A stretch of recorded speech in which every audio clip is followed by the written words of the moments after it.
A graça e a paz do Senhor estejam com todos, amém?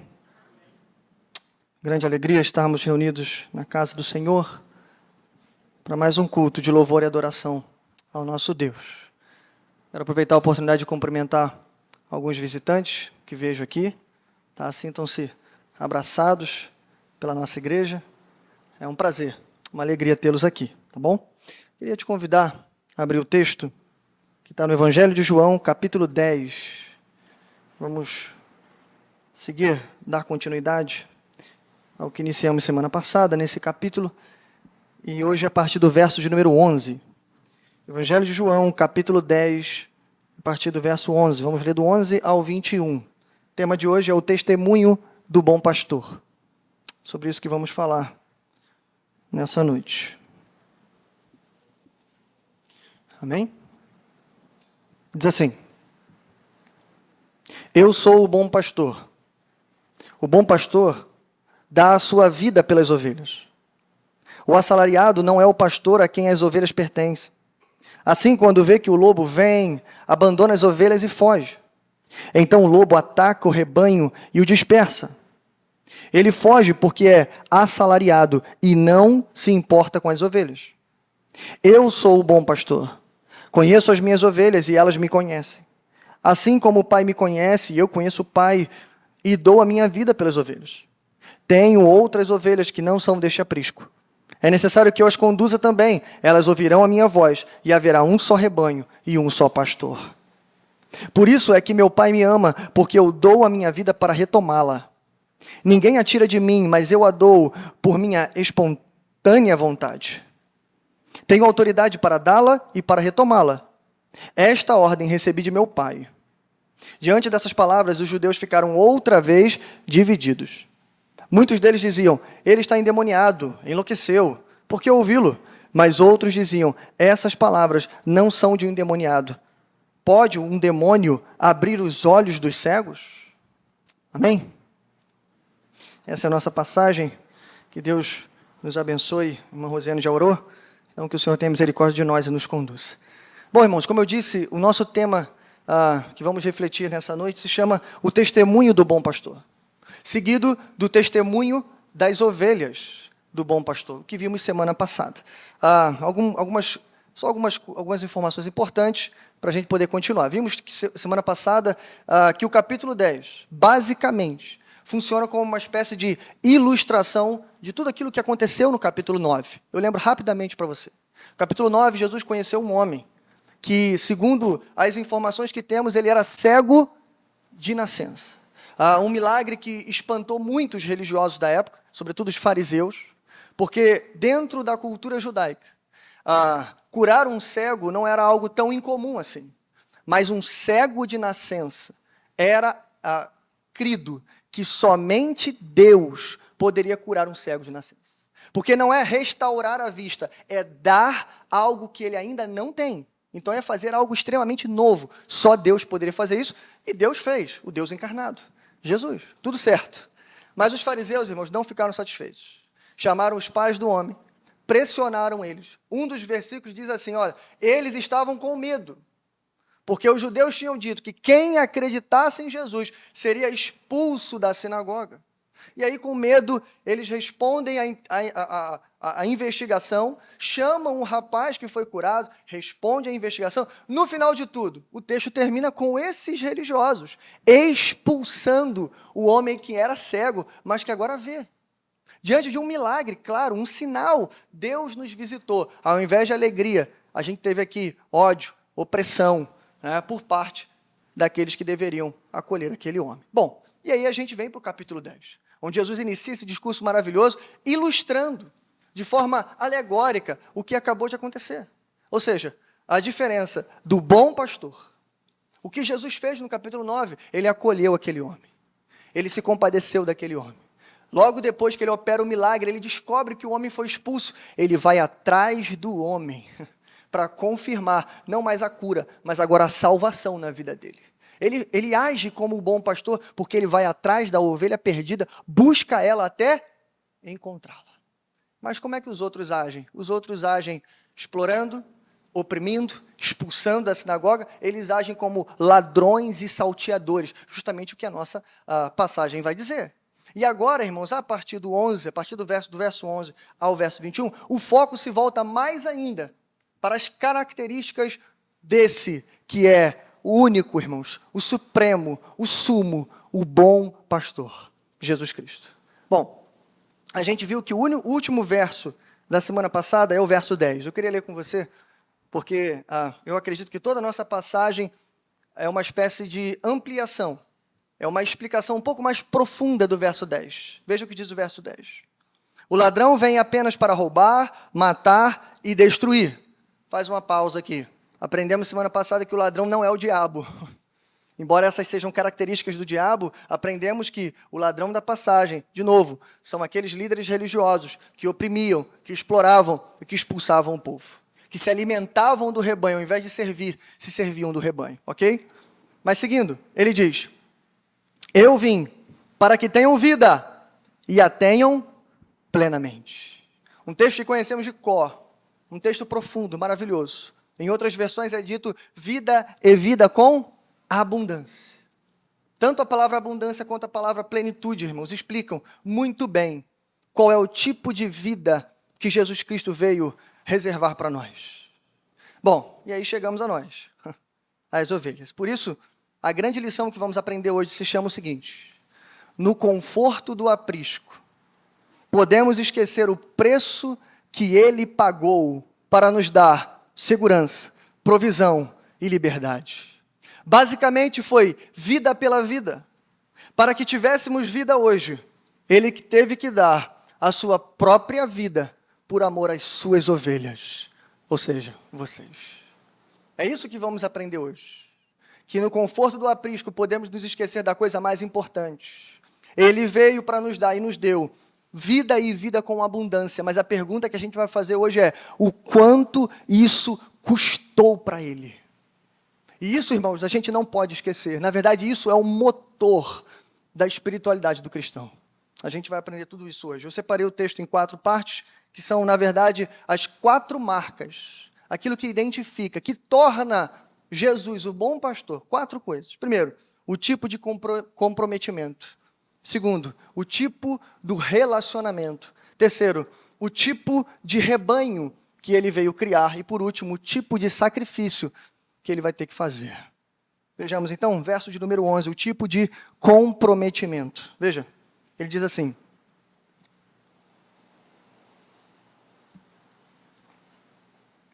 eu sou o bom pastor, e o bom pastor dá a sua vida pelas ovelhas.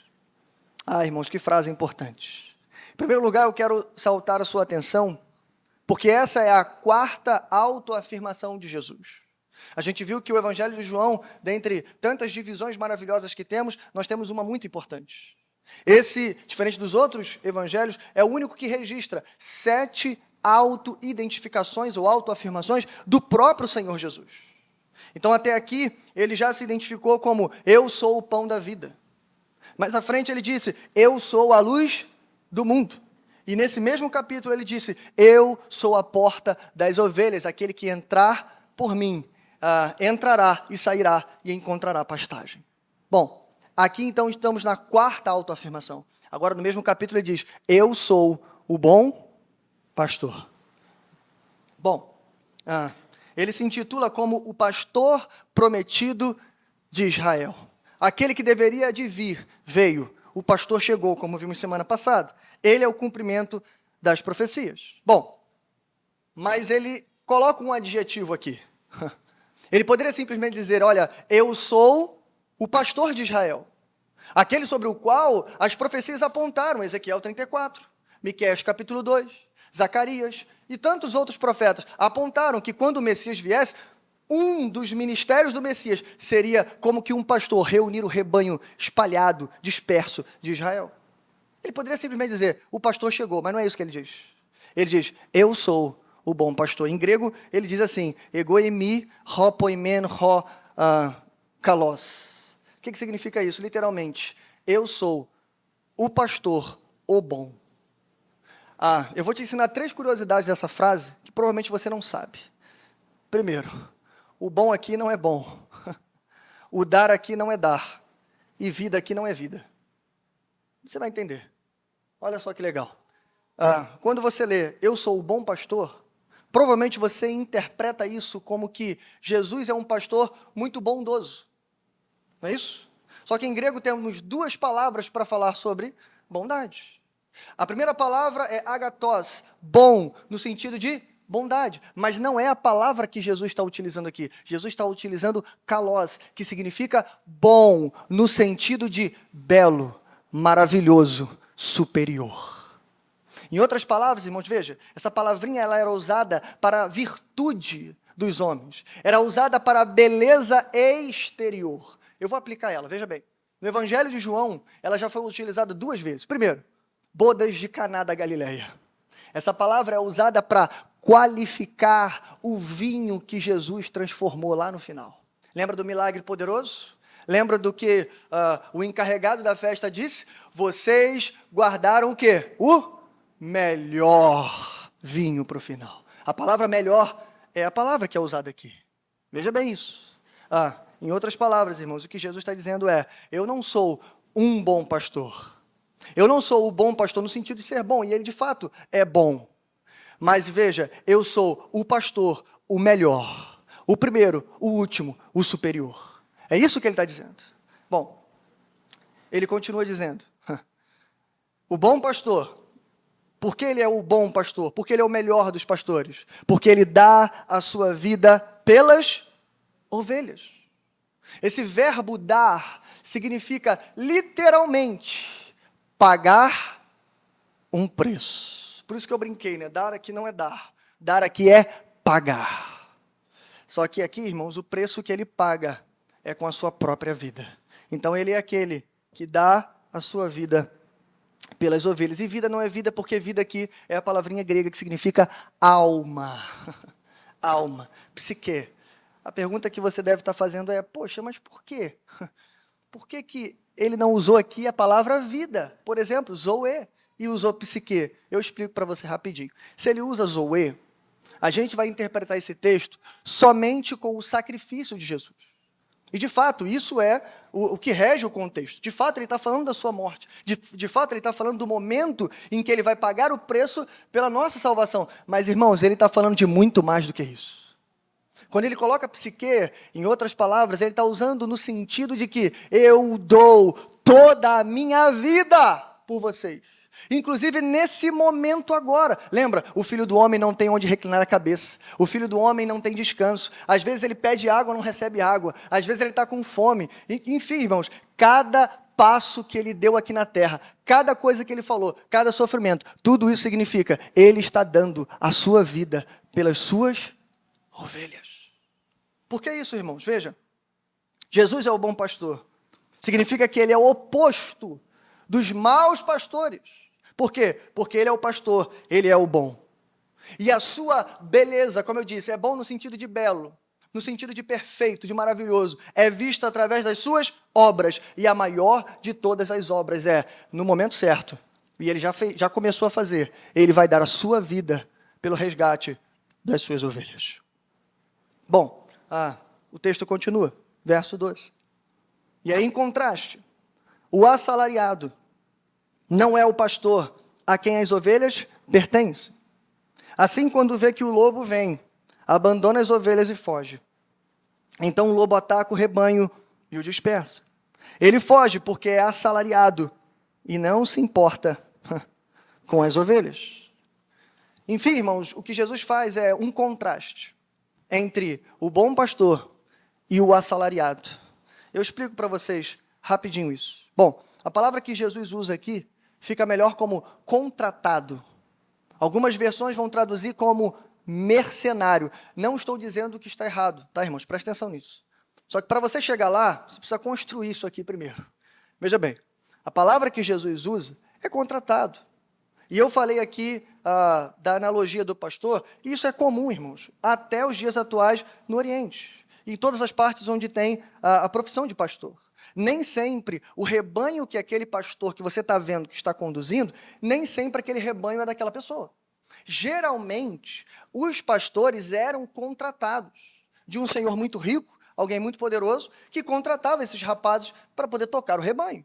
Então, isso aqui é coisa comum. A palavra que Jesus usa como contratado, ela tem dois sentidos, um positivo, outro negativo.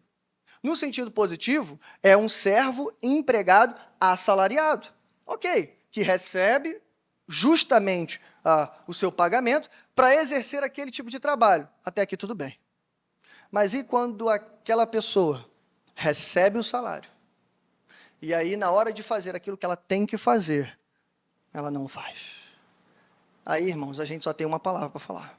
Pelo contrário, além de não fazer, ela está preocupada com o salário. Ela está preocupada com o dinheiro, mas ela não está preocupada com o que ela veio fazer. Aí a gente chama essa pessoa de mercenário. Aí sim se encaixa o que a gente veio ver. Eu vou clarear o contraste para você.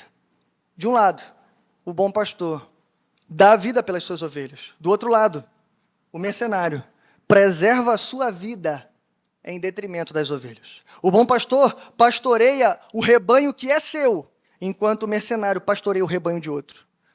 O bom pastor, diante do lobo, se entrega e salva suas ovelhas. O mercenário, diante do lobo, abandona e foge às ovelhas. O bom pastor, conclusão, ele ama as ovelhas, a ponto de se entregar por elas. Mas o mercenário se importa apenas com o salário e não com as ovelhas. Bom, os religiosos da época, irmão, já foram chamados de ladrões, nesse texto, de salteadores, foram chamados de estranho, porque eles falam, mas as verdadeiras ovelhas ouvem e fogem deles. Mas agora Jesus chama esses homens de mercenários. Por quê? Porque receberam, irmãos, uma incumbência, receberam uma missão do próprio Deus. Isso desde os dias do antigo Israel, para pastorearem o rebanho de Deus. Faz uma pausa aqui. Nesse sentido, irmãos, veja bem, nesse sentido, esse texto está falando de todos os pastores, inclusive eu. Nesse sentido, todos nós fomos assalariados, todos nós fomos contratados para pastorearem o rebanho que é de outro, o rebanho de Jesus. Não há nenhum pastor na terra hoje, e nem nunca houve, que pudesse bater no peito e dizer, esse rebanho é meu. Por isso a Igreja Batista tem uma sabedoria muito boa, que ela diz que o dono da igreja, o cabeça da igreja, o líder da igreja é quem? É Jesus. E o pastor, nesse sentido, é ovelha, como todas as ovelhas. Mas ele recebeu uma incumbência diferente das ovelhas, que é, pastoreiem o rebanho que é meu. Então, nesse sentido, permita-me abrir um parêntese, para falar aqui com todos os pastores. Falar comigo também. Principalmente para mim. Bom, essa é uma mensagem direta para todos os pastores. Eu acredito, irmãos, que Pedro estava presente nessa hora. Eu acredito que o apóstolo Pedro ouviu essas palavras da boca do Senhor Jesus. Porque o que Pedro vai escrever na sua carta para os jovens pastores que estavam surgindo, e o conselho que ele dá é muito parecido com o que a gente aprendeu aqui. E eu vou ler com você. 1 Pedro, capítulo 5, verso 2. Diz assim. Ele diz, pastoreiem o rebanho de Deus, que está aos seus cuidados. Veja, primeira pausa aqui. Pastoreiem o rebanho de Deus, que está aos seus cuidados. Que responsabilidades. Somos todos contratados. Ele continua. Olhem por ele, não por obrigação, mas de livre vontade, como Deus quer. Veja o nível de comprometimento que nós pastores devemos ter com o rebanho. Pastorei não por obrigação, mas de livre vontade. Ele continua. Não façam isso por ganância. Em outras palavras, não sejam mercenários, mas com o desejo de servir. Não hajam como dominadores dos que lhe foram confiados, ou seja, como ladrões e salteadores, como os fariseus estavam fazendo, mas como exemplos para o rebanho. Por quê, irmãos? Veja, verso 4. Porque quando se manifestar o supremo pastor, a palavra que Pedro usa poderia ser traduzida como o príncipe dos pastores. Ele diz, vocês receberão a imperecível coroa da glória. Você pode dizer amém? Essa é a recompensa, irmãos, que aguardam aqueles que seguem o caminho do bom pastor. Bom, mas em primeiro lugar a gente precisa perguntar: que tipo de comprometimento aquele que é o bom pastor teve pelas suas ovelhas e pelo seu rebanho? Irmãos, o comprometimento total. Ele não oferece parte do seu tempo. Ele não oferece metade das suas forças. Ele não oferece apenas os dias em que ele está bem. Hoje eu acordei bem, hoje eu vou servir o rebanho. Não. Ele oferece tudo o que ele tem, por isso a palavra psique. Toda a sua alma, todo o seu corpo, toda a sua força, tudo Jesus entregou por cada um de nós. Esse é o tipo de comprometimento daquele que é chamado o bom pastor. Seguimos. Segundo lugar, o tipo de relacionamento, verso 14 e 15. Eu sou o bom pastor. Conheço as minhas ovelhas e elas me conhecem. Assim como o Pai me conhece, eu conheço o Pai e dou minha vida pelas ovelhas. Bom, a gente viu semana passada, e a primeira parte do texto deixou isso muito claro, que quando o pastor fala, as ovelhas ouvem a sua voz, reconhecem o timbre da sua voz e o seguem. A gente viu que essa é uma prática comum feita até os dias atuais, em que o pastor treina as ovelhas para ouvirem diariamente a sua própria voz, e quando ele chama, irmãos, não há dúvida. Não há um rebanho disperso. Tal é a confiança, a gente viu isso. A diferença de pastorear ovelhas e de pastorear gado. O peão vai atrás do gado, o pastor vai na frente das ovelhas. Por quê? Porque quando ele chama, as ovelhas seguem. Ponto final. A gente viu isso. Bom. Mas aqui Jesus aprofunda um pouco mais essa ideia. E ele começa dizendo, olha, conheço as minhas ovelhas. A palavra que Jesus usa aqui é gnosko, do grego, que significa um conhecimento íntimo e relacional. Eu explico isso melhor. Imagina que alguém pergunta para você assim, você conhece o fulano? Aí você diz para ele assim, conheço. Acabei de ler o perfil dele do Instagram. Você conhece o fulano? Conheço. Acabei de receber aqui no meu e-mail um currículo dele. Acabei de ler, eu já conheço ele. Não, irmãos. O conhecimento pelo qual Jesus fala é um conhecimento relacional. Alguém pergunta, você conhece o fulano? Você diz, sim, conheço. Eu trabalho com ele há 10 anos. Eu convivo com ele todas as semanas. Acho que eu fico mais com ele do que com a minha família no trabalho. Claro que eu conheço ele. Esse é o conhecimento. E Jesus já demonstrou, porque a gente viu na primeira parte do texto, que ele conhece as suas ovelhas a ponto de chamar cada uma pelo seu nome. E eu falei para você já viu como é que as ovelhas são parecidas? Você olha um rebanho, você olha foto, você olha um vídeo, e você olha aquilo ali, você acha, olha, tudo igual. É tudo igual. Não consigo reconhecer a diferença. Irmãos, o pastor consegue reconhecer. Ele conhece cada uma a ponto de chamar cada uma pelo seu nome. O que Jesus está falando aqui, irmãos, significa, em outras palavras, relacionamento. Só que aqui ele vai aprofundar mais ainda. Olha o que ele vai dizer, e a pergunta tem que ficar na tua cabeça o tempo todo. Que tipo de relacionamento ele tem? Ele responde, olha o que ele fala. Elas me conhecem, assim como o Pai me conhece, e eu conheço o Pai. Irmãos, essa palavra aqui, ela é indescritível. Ai de nós pregadores, não dá para traduzir isso. Eu vou tentar. O que Jesus está dizendo é claro, irmãos, nós nunca teremos um conhecimento de Cristo, tal como o filho conhece o pai e o pai conhece o filho, nunca. Mas o que ele está dizendo é o nível de relacionamento que eu tenho com o meu rebanho é o mesmo nível de relacionamento que eu tenho com o meu Pai. É isso que ele está dizendo. O amor envolvido, a entrega envolvida é a mesma. O problema é que nós não correspondemos às vezes, muitas vezes. Mas é isso que ele está dizendo. O mesmo amor que tem entre pai e filho, desde toda a eternidade, ele tem com o seu rebanho. Aqui, irmãos, as peças começam a se encaixar. Ele é o bom pastor. Por quê? Porque o tipo de comprometimento dele é o maior de todos.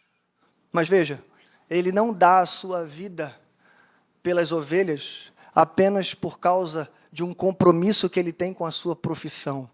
Na segunda parte ele revela, ele dá a sua vida pelas ovelhas, porque ele ama as suas ovelhas. O relacionamento, irmãos, não é apenas funcional. O relacionamento não é apenas profissional. O relacionamento que Jesus tem e Ele quer ter com você é um relacionamento de amor, de entrega, de paixão. Bom, em terceiro lugar, o tipo de rebanho. Me acompanhe, verso de número 16. Ele diz: tenho outras ovelhas que não são deste aprisco. É necessário que eu as conduza também. Elas ouvirão a minha voz, e haverá um só rebanho e um só pastor. Ah, irmãos, que palavra. Parece que Jesus está aprofundando cada vez mais a coisa. E é isso que ele está fazendo. Bom, a primeira coisa curiosa que Jesus diz é outras ovelhas. Eu vou explicar para você. Lembra que eu disse sobre as profecias? Todo judeu daquela época que se prezava, principalmente os homens, lembra? Era obrigado a ter essas profecias de có na cabeça. Então eles sabiam, pelo menos ainda que não crescem em Jesus, eles sabiam do que ele estava falando. Então até esse momento, talvez aquilo estava um pouco aceitável para eles. Porque de fato, quem são as ovelhas de Deus? A nação de Israel. Até esse momento, e veja que Jesus acabou de falar, olha, eu dou a minha vida pelas ovelhas. Depois eu volto aqui, mas eu preciso dizer isso para você. Olha só. Eu disse semana passada e repito.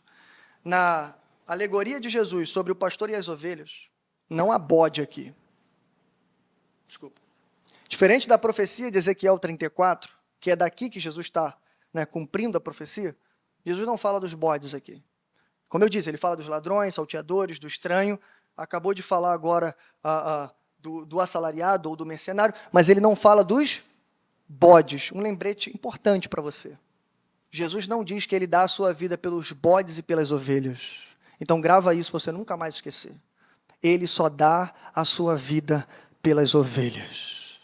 A diferença aqui é que há algumas ovelhas dentro do aprisco e há outras ovelhas fora do aprisco. E ele foi muito claro. As ovelhas que estão dentro do aprisco, você está segura, como a gente viu. Tem liberdade, tem provisão diária. Por isso eu comecei dizendo, no conforto do aprisco. Mas existem ovelhas fora do aprisco.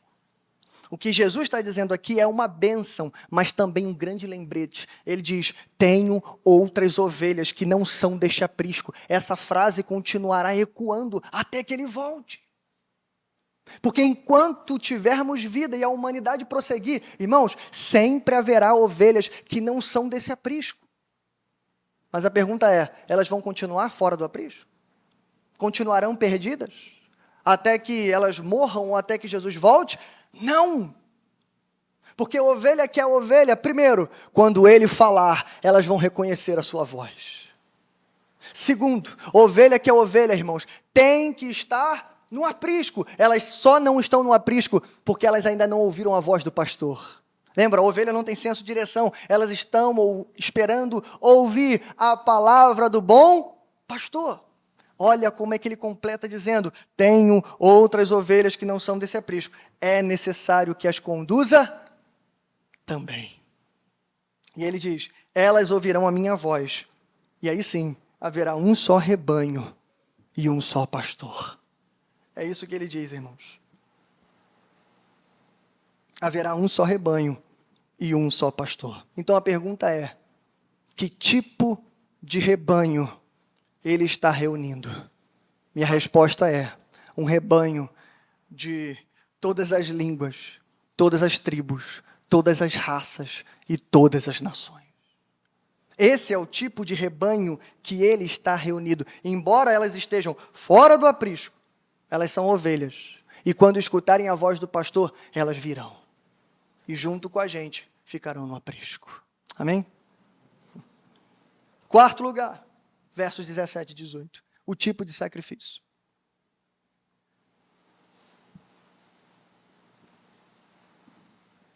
Ele diz, por isso é que meu Pai me ama, porque eu dou a minha vida para retomá-la. Ninguém a tira de mim, mas eu a dou por minha espontânea vontade. Tenho autoridade para dá-la, para retomá-la. Esta ordem recebi do meu Pai. Enfim, chegamos à última pergunta. Lembra do verso 10? Eu vim para que tenham vida e vida com abundância. Essa é a derradeira. Porque a pergunta que a gente precisa fazer é: como ele irá proporcionar vida abundante para as suas ovelhas? Ah, irmãos, não é de graça.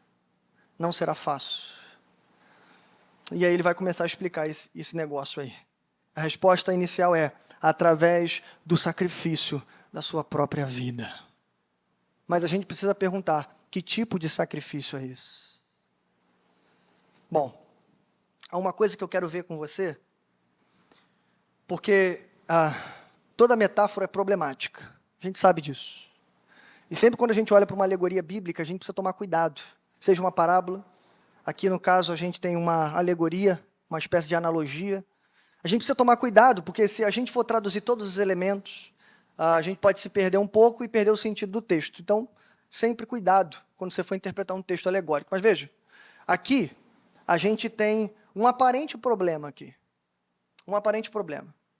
Eu quero que você me acompanhe nesse raciocínio. Não vai ficar difícil, não vai ficar fácil.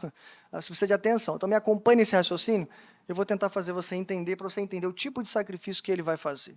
Pense bem. A gente falou do bom pastor Jesus. A gente falou dos maus pastores. Aqueles que, ao invés de servir, exploravam o rebanho. Ok. Mas agora eu quero que você pense nos bons pastores. Os pastores menores, os servos. Os pastores como todos os profetas, como os próprios apóstolos, e na história da humanidade, os pastores que tivemos. Os contratados que pastorearam muito bem, com muita dedicação e fidelidade, um rebanho de outro. Eu quero que você pense nesses pastores, um bom pastor humano. Pense bem. Para que você entenda que a alegoria que Jesus faz não daria certo se fosse qualquer outro homem da história, ainda que santo, ainda que justo, ainda que fiel. Não daria certo. Pense na lógica. Ele diz, olha, quando o lobo se aproxima, o mercenário faz o cálculo. Veja, peraí, eu estou aqui pelo dinheiro. Eu não estou aqui para dar minha vida, para morrer. Quando ele vê o lobo, ele foge. Mas esse não é o bom pastor. O bom pastor, quando vê o lobo, ele deixa o rebanho, se atraca com o lobo. E ainda que morra, ele salva o rebanho. O problema que o teólogo holandês William Hendriksen traz para a gente é justamente sobre isso. O problema é que se você imaginar qualquer pastor humano aqui, a gente tem um problema. Como é que o rebanho é atacado por um lobo? Acompanhe o raciocínio. O rebanho é atacado por um lobo. O pastor deixa o rebanho e se atraca com o lobo. Irmãos, quem é mais forte? Um homem no deserto ou um lobo do deserto? Um lobo, obviamente. Se não acontecer um milagre, como aconteceu com Davi, que lutou e matou um leão e um urso, obviamente por intervenção divina, o que acontece com o frágil pastor humano? Ele morre. Ué, mas é óbvio. Porque o lobo é mais forte que o homem. Então veja que a lógica, por mais que seja heróico, por mais que a gente olhe para aquele pastor morto depois e diga, não, esse foi um bom pastor, porque ele deu a sua vida pelas ovelhas, a gente vai poder dizer que ele deu a vida, mas a gente nunca vai poder dizer que ele salvou as suas ovelhas. Sabe por quê? Porque tão logo o pastor morreu a única proteção das ovelhas. Sabe o que acontece com as ovelhas sem pastor? Primeiro, elas se dispersam. Metade das ovelhas serão atacadas pelo próprio lobo ou pela matilha. E a outra metade talvez se perca no deserto, caindo num abismo ou se prendendo em algum arbusto. Enfim, ele deu a vida, mas ele não salvou as ovelhas. Sabe por quê, irmãos? Porque o lobo é mais forte que o homem. E um homem morto não pode salvar ninguém. Mas graças a Deus, que a analogia não está falando de um pastor. Está falando do bom pastor das ovelhas, Jesus Cristo de Nazaré. Ainda bem, irmãos, porque ele era verdadeiramente homem, mas ele é verdadeiramente Deus. Ele é o Deus feito carne que veio à terra fazer aquilo que você não conseguiu fazer e nunca conseguirá. E ele veio à terra, veja bem, agora o lobo vem. E a pergunta é, o lobo é mais forte que ele? Não. Não é. Ele poderia destruir o lobo, seja lá quem o lobo for. Talvez o lobo aqui represente a morte, a gente não vai tão longe assim. Mas o ponto é, ninguém é mais poderoso do que o nosso Senhor Jesus. Quem? Os romanos que o prenderam, ele poderia ter destruído eles com uma palavra, apenas uma palavra saindo da sua boca. Apenas uma palavra derrubaria todos ao chão. Quem? As autoridades judaicas? Irmãos, não haveria debate. Imagine que o rosto dele brilhasse como brilhou no dia da transfiguração. Todos cairiam em terra. Não há quem poderia ir contra a mão do nosso Senhor Jesus. Não há lobo mais forte que ele. Então a pergunta é, por que ainda assim ele morre? Lembra? Porque ninguém pode tirar a minha vida, antes eu a dou por causa das minhas ovelhas. Ele morreu porque precisava morrer. E ele morreu em primeiro lugar. O tipo de sacrifício é voluntário. Isso você precisa entender. Você não acredita num Jesusinho fraco, encenado pela televisão, surrado, apanhando, que parece que está sendo levado à força. Não está! Não está! Ele se entregou nas mãos dos homens para morrer. E aí sim, vem a segunda coisa sobre o tipo de sacrifício, para morrer no seu lugar. Ele não morre apenas em benefício das ovelhas, ele morre no lugar das ovelhas. Em segundo lugar, o seu sacrifício é vicário. Ele morreu por você. Bom, irmãos, ele morreu para que a gente tivesse vida, e vida com abundância. Ele morreu porque o lobo era mais forte que a gente. Ele morreu porque tínhamos uma dívida impagável. E somente o Filho de Deus poderia pagar a dívida dos homens, para que os homens se tornassem filhos de Deus. Bom, foi isso que ele fez. Dou a minha vida, ele diz, para retomá-la. Aqui, irmãos, eu quero chamar a tua atenção. Dou a minha vida para retomá-la, ainda em forma incipiente. Jesus está falando da sua morte e ressurreição. Lembra que eu falei para você? O que uma pessoa morta pode fazer? O que uma pessoa morta, como que essa pessoa pode proteger o rebanho? E ele está dizendo, ei, eu vim para morrer, mas eu não vou permanecer morto, não. Por quê? Porque eu recebi a autoridade do meu Pai. Eu dou a minha vida para retomá-la. Em outras palavras, Jesus está assinando assim, o escrito da tua vitória. Ele está dizendo, eu vou morrer, mas no terceiro dia eu vou ressuscitar. Veja bem, vamos lembrar de Pedro de novo. Hoje a gente está citando bem Pedro. Mas agora, na primeira pregação de Pedro no dia de Pentecostes, Atos capítulo 2, a partir do verso 23. Pedro vai explicar isso com palavras fáceis. Ele vai dizer assim, olha, finalzinho do 23. Com a ajuda de homens perversos, o mataram, pregando-o na cruz. A gente pergunta, eles eram mais fortes que Jesus? Já vimos que não. Mas Deus o ressuscitou dos mortos, rompendo os laços da morte. Eu quero que você pense aqui, preste atenção. Para você entender melhor, pense na morte como uma prisão. De certa forma ela é. Que, como eu disse, impossibilita aquele pastor morto de salvar as ovelhas. Se ele morreu, ele não pode se levantar. Pelo menos até que venha o dia do grande arrebatamento, seguido do juízo final e etc. Ali os mortos ressuscitarão. Mas até lá, o morto continua morto. Que bom, né? Que é assim. Senão a gente viveria um The Walking Dead. Então, se não estamos em um apocalipse zumbi, o morto permanece morto. Então, pense na morte como uma espécie de prisão. Quem morre está preso à condição de morto. Pedro continua dizendo, mas Deus o ressuscitou dos mortos, rompendo o quê? Os laços da morte, porque era impossível que a morte o retivesse. Ele continua. A respeito dele, disse Davi, irmãos, posso dizer-lhes com franqueza que o patriarca Davi morreu e foi sepultado, e o seu túmulo está entre nós até o dia de hoje. Olha só o que Pedro faz com a gente. Em primeiro lugar, Jesus, a morte não pôde detê-lo. Ainda que a morte fosse um laço, ela não poderia segurá-lo. Ela não poderia retê-lo. Mas e Davi? Davi, o maior israelita, o maior rei, um dos maiores homens que passaram pela terra, está morto. Inclusive o túmulo dele está entre nós até hoje. Porque é isso que acontece com os homens. Pelo menos até agora. Olha o que ele diz. Ele continua. Mas ele era profeta E sabia que Deus prometera sob juramento que colocaria um dos seus descendentes no trono. Prevendo isso, falou da ressurreição do Cristo, que não foi abandonado no sepulcro e cujo corpo não sofreu decomposição. Deus o ressuscitou, ou melhor, Deus ressuscitou este Jesus, e todos nós somos testemunhas desse fato. Então, irmãos, para fechar, que tipo de sacrifício ele teve que fazer para ser chamado de o bom pastor? Eu respondo, não apenas o sacrifício voluntário, não apenas o sacrifício vicário, mas com certeza o sacrifício perfeito. O seu sacrifício foi aceito pelo Pai e ele foi ressuscitado para que você tivesse vida e vida com abundância. Bom, vimos que Jesus está totalmente comprometido com você. Eu acho que não há dúvidas sobre isso.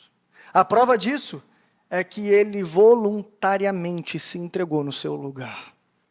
Por quê? Porque ele te ama. E ele quer você perto dele e perto das outras ovelhas. Essa é a verdade. Mas lembra da lição? Eu vou repetir. No conforto do aprisco, nós podemos nos esquecer disso. Então a pergunta que eu quero fazer para você é: qual tem sido a nossa reação diante de toda a entrega total, radical, que Jesus fez por nós? Essa é a reflexão final que eu vou fazer em poucos minutos. Qual tem sido a tua reação em relação a isso? E eu já quero adiantar, a tua reação em relação à entrega de Jesus diz muito sobre a sua espiritualidade. Diz, inclusive, se você é ou não é ovelha, mas diz muito mais se você está ou não está no aprisco nesse momento.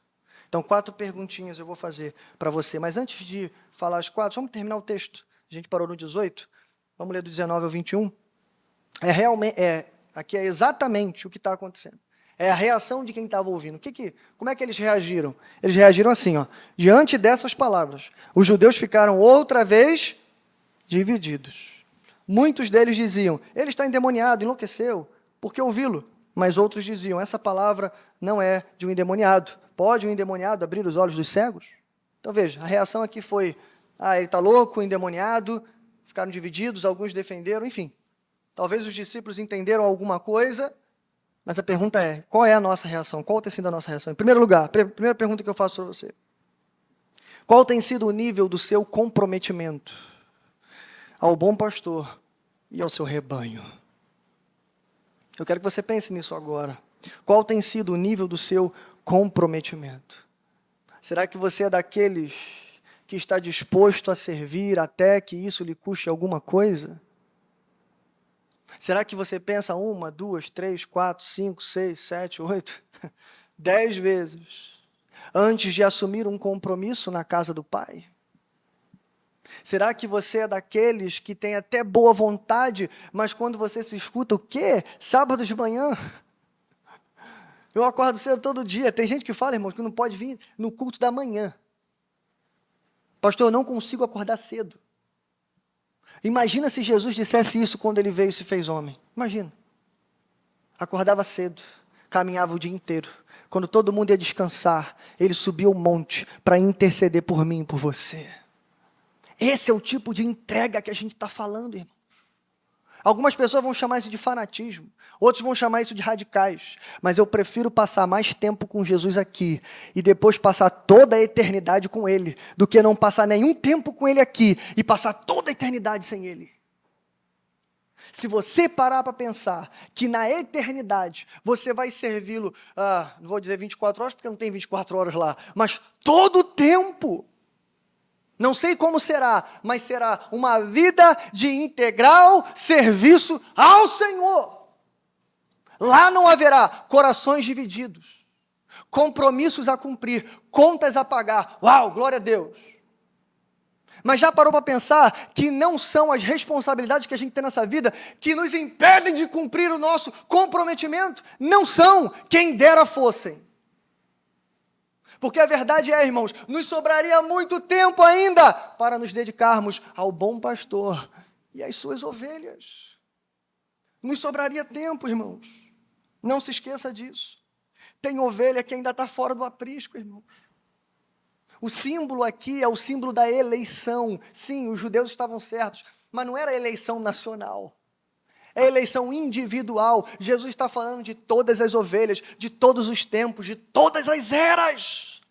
Mas veja, ele não vai deixar as suas ovelhas morrerem sem que antes ouçam a voz do pastor. E hoje o pastor não caminha entre nós, mas o rebanho dele caminha. Elas vão ouvir a voz do pastor através da sua boca. Como eu estou falando aqui hoje, como eu abri a Bíblia e falei aqui para você, a voz do pastor. Alguém vai fazer isso, alguém fez isso por você e você tem que fazer isso por alguém. Mas, irmãos, como é que a gente vai fazer se o nosso nível de comprometimento está muito baixo? É entrega! E veja, é bom que não seja vida e que seja alma, porque alguém vai pensar assim, ainda mais depois da pregação do Rodrigo hoje de manhã, né, Rodrigo? Muito boa, falando sobre a morte de Davi, como que Davi vacilou no meio, mas terminou bem. E alguém pode pensar assim, não, eu só tenho que morrer fazendo algo grandioso. O pensamento dos antigos heróis, eu preciso morrer com honra. Alguns pensaram assim, eu preciso morrer como mártir. Não, você não precisa morrer como mártir, mas você tem que viver como um. Você precisa viver a sua vida como se cada minuto fosse o último, porque o rei está voltando. E quando ele voltar, não dá para ficar fazendo perguntinha a ele à noite. Ah, será que o Senhor é aquele que deveria de vir? Não, irmãos. A gente não vai ter a chance que Nicodemos teve de entrevistar Jesus à noite, porque quando ele voltar, ele vai voltar com uma espada afiada saindo da sua boca. E como diz a sua palavra, todo olho verá, e ele vai separar. Aí sim, aqui não tem bode, mas lá no final vai ter.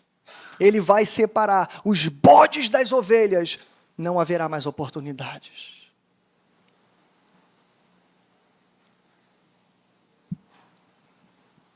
Você com certeza já ouviu a frase, não dá para amar o noivo sem amar a noiva. Hoje eu quero acrescentar mais uma, não dá para amar o pastor sem amar o rebanho do pastor. Segunda pergunta, como está o seu relacionamento com Jesus? A gente viu o tipo de relacionamento, como eu disse, irmãos, indescritível. Eu não consigo nem pensar nisso direito. Ele tem o mesmo relacionamento com a gente. E ele vai dizer isso claramente, em João capítulo 17. Ele vai dizer que ele nos ama, assim como ele ama o Pai. Veja, irmãos, isso é tremendo. Esse é o tipo de relacionamento que ele tem com a gente. Mas a pergunta é, como é que está o seu relacionamento? Você se sente mais perto do aprisco do pastor ou mais longe dele? Você se sente mais dentro do aprisco ou mais fora do aprisco? Mais longe do aprisco, longe do calor das outras ovelhas e longe, principalmente, irmãos, da voz do sumo pastor. A gente viu no verso de número 7 que as ovelhas nunca seguirão o estranho. Por quê? Porque elas ouvem a voz do estranho e fogem. Porque elas conhecem a voz do pastor delas. Mas se você passar muito tempo longe do aprisco, passar muito tempo longe da voz do pastor, sabe o que vai acontecer? Você vai ouvir outras vozes. E aí você vai começar a ouvir tantas vozes, tantos pastores vão passar pela tua vida, alguns ladrões, alguns mercenários. E aí, irmãos, você não tem mais condições de discernir qual é a voz do teu pastor e qual não é. Por quê? Por culpa sua. Você passou muito longe do aprisco. Terceiro lugar, como está a sua dor pelas ovelhas que estão fora do aprisco? Isso aqui, irmãos, é um teste de piedade. Vou repetir. Como está a sua dor pelas ovelhas que estão fora? Nesse texto, Jesus nos dá esse tesouro. Tem ovelhas, irmãos, fora do aprisco. A garantia que a gente tem é que essas ovelhas serão alcançadas. Porque lembra, se são ovelhas, ouvirão a voz do pastor, se converterão e virão para o aprisco. Amém? Amém? Mas como ouvirão se não há quem pregue? Como pregarão se não forem enviados? Ah, irmãos, quando eu estava escrevendo isso aqui, eu me lembrei de um homem, que vai ser politicamente incorreto citá-lo aqui, mas eu vou citar ele assim mesmo. O missionário David Brainerd.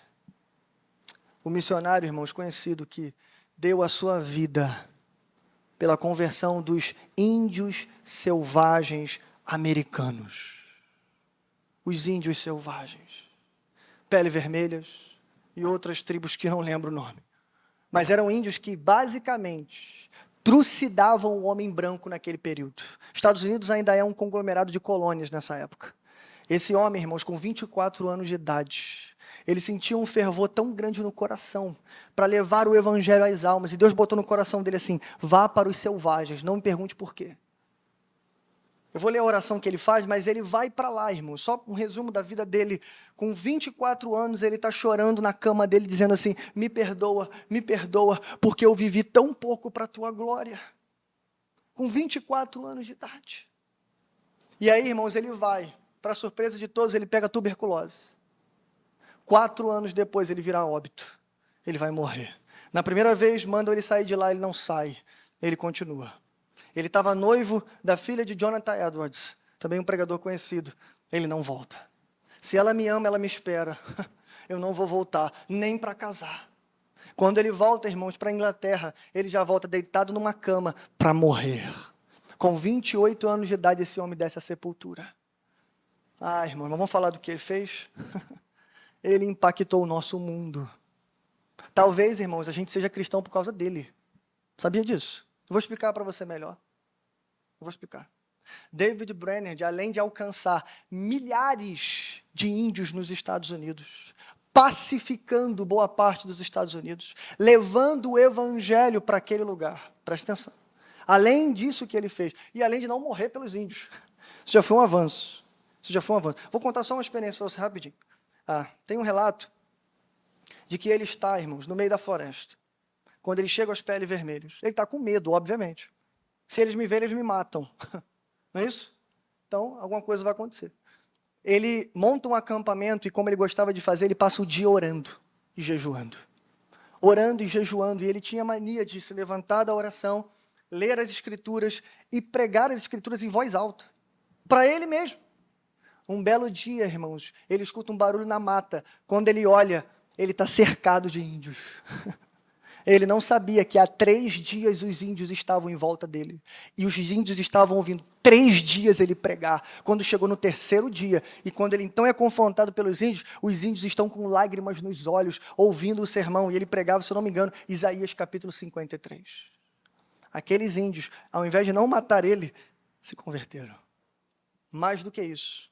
Esse homem escrevia tudo o que ele fazia num diário. Tem até hoje no nosso idioma, o Diário de David Brainerd. Vale a pena ler.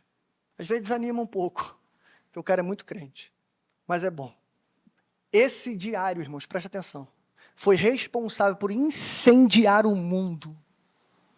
Primeiro, ele é escrito, redigido, ou melhor, publicado, pelo que seria o sogro dele, Jonathan Edwards. Vai ser considerado um dos maiores pastores, pregadores e filósofos cristãos da nossa história. Pregou o sermão mais conhecido do mundo, Pecadores nas Mãos de um Deus Irado, responsável pelo avivamento em 3 cidades americanas. Veja, esse homem publica o diário de David Brainerd. O diário dele vai ser responsável por levar milhares, centenas de milhares de missionários para os campos, até os dias atuais. Há quem leia o diário dele até hoje e se sinta impulsionado. Ei, eu tenho que abandonar tudo, eu tenho que ir para o campo. Eu vou falar só de um homem, tem vários. Robert Cheney, Adoniram Judson e tantos outros. Mas tem um homem que ele impactou, William Carey. E você, como um bom batista, sabe quem ele é. Sabe ou não sabe, irmãos? William Carey, o pai das missões modernas. Só existe associação missionária por causa de William Carey. Século XIX para o XX, só voltamos a enviar missionários por causa de William Carey. E William Carey só virou missionário por causa de David Brainerd. Você está entendendo, irmãos? O evangelho se espalhou por toda a Europa, por toda a Ásia, Índia, e chegou até o Brasil. Você pode dar um glória a Deus por isso? Eu vou terminar lendo o que esse homem escreveu.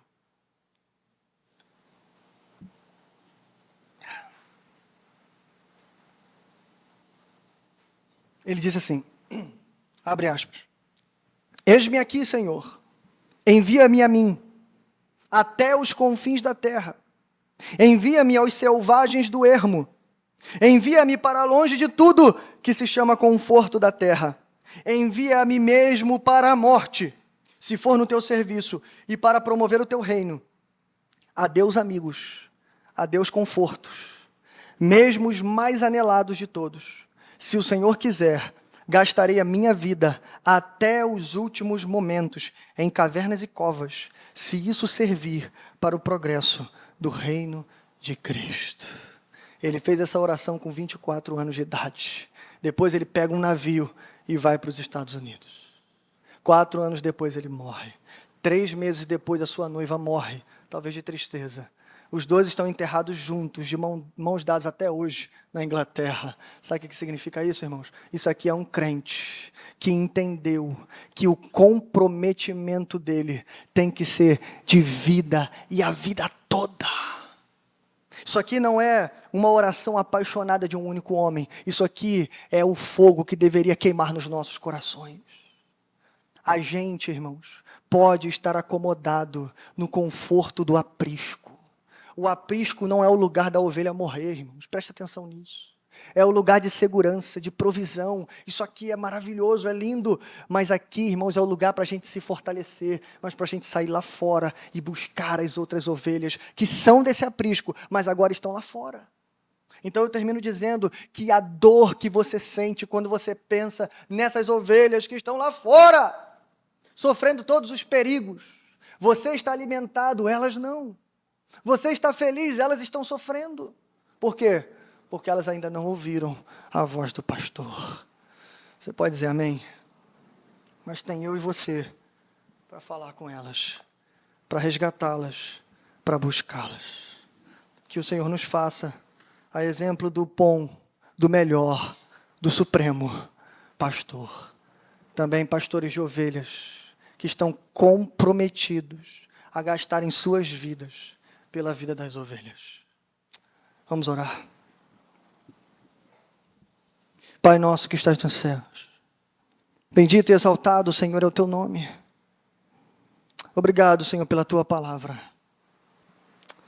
Obrigado, Senhor, porque a tua palavra é maior do que nós, Senhor. A gente não consegue, Senhor, descrever algumas coisas que lemos. A gente não consegue muito menos pregá-las, Senhor. Mas que bom que a gente pode pelo menos ouvi-las, lê-las ao nosso próprio coração e nos lembrar que não somos pastoreados por homens. Por mais, Senhor, esforçados que eles sejam, nós somos ovelhas do pastor Jesus. E Jesus é o bom pastor, porque deu a sua vida por nós. E agora, como diz João, 1 João 3,16, Jesus deu a vida por nós, e agora nós devemos dar a nossa vida por todos os nossos irmãos. Então, Senhor, tem misericórdia de nós. Nos impacta, Senhor. Nos move. Queima o nosso coração, Senhor. Nos desperta. A verdade é que temos entregado muito pouco. Chega a ser vergonhoso falar, Senhor. Eu fico com vergonha, Senhor, do tempo que eu entrego a Ti. Eu tenho vergonha, Senhor, da quantidade de jejuns que eu faço no mês, de orações que eu faço no dia, de leituras bíblicas que faço diariamente. Eu tenho vergonha de dizer, Senhor. Porque quando eu olho as biografias dos homens do passado, eu vejo ou eles eram santos demais, ou tem alguma coisa errada comigo, Senhor. Mas eu acredito que é a segunda opção, tem alguma coisa errada com a gente. Então tem misericórdia de nós, Senhor. Desperta-nos, Senhor, nessa noite. Que todo o fervor, que todo o amor que emana do coração do Filho de Deus, do nosso Senhor Jesus, esteja queimando em nossos corações. Que haja, Senhor, sofrimento, que haja dor, que haja, Senhor, intranquilidade, que haja, Senhor, perturbação no nosso coração sobre as outras ovelhas que estão fora do aprisco. Se for preciso para nos despertar, Senhor, então, por favor, nos sacode, Senhor, mexe com a gente. Cadê, Senhor, aquelas lágrimas que caíam do nosso rosto quando lembrávamos dos perdidos, Senhor? Elas não caem mais. Talvez, Senhor, porque nós estejamos longe do aprisco. Talvez porque nós estejamos longe da voz do bom pastor. Mas que nessa noite seja uma noite de reencontro, Senhor. O Senhor marcou esse dia aqui, Senhor, para nos trazer de volta. Como diz o salmista, andei vagando como ovelha perdida. E ele completa, vem em busca do teu servo. Então vem em busca, Senhor, de nós nessa noite. Em nome de Jesus, nós oramos. Amém.